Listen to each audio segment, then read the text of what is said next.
I like to think I coined the phrase marketing PTSD. I have a whole video series and a blog about it.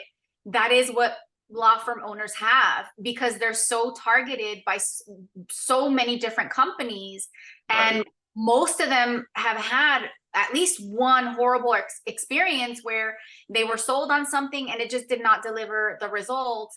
And they didn't know any better, or sometimes it was because they didn't follow through with their part. So we definitely get into that space where we can have these candid conversations one-on-one with the law firm owner and also their teams.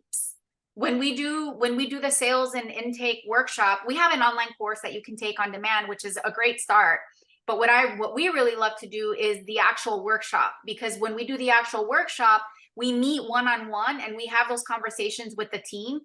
That it's not going to happen in a team environment, right? We create a safe space for the receptionist to say, well, the reason why I'm snippy is because I've got, the paralegal asking me to do her job, and I got the lawyer being rude, and I'm the one that says, hey, if mama ain't happy, ain't nobody happy. Please be nicer to her, because if she's not in a good mood, that's going to affect your business.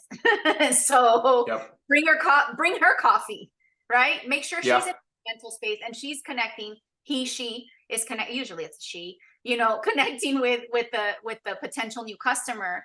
And we get into those spaces, and it happens because we do the coaching piece. We have coaches, like, not just me, like we have coaches on staff that are trained in mindset, in meditation, in neuro-linguistic programming, and in sales. Obviously, we have sales coaches that's what they do all day long, is just coach on sales.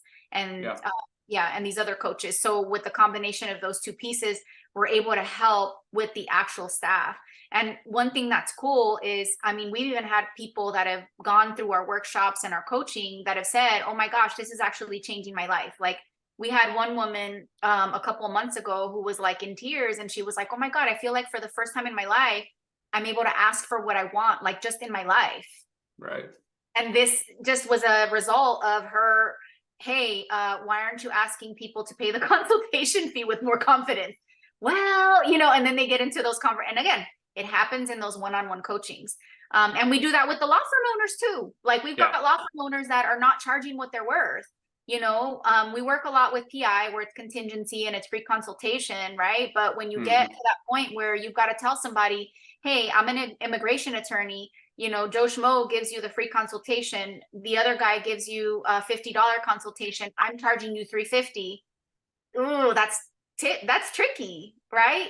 So why is that tricky? Do you not feel like your time is worth that much? And so we have those conversations with the law firm owners too, where it's about, hey, let's talk about money. Let's talk about why you have trouble asking for money. Let's talk about why people don't see your worth, because that's what you're putting out.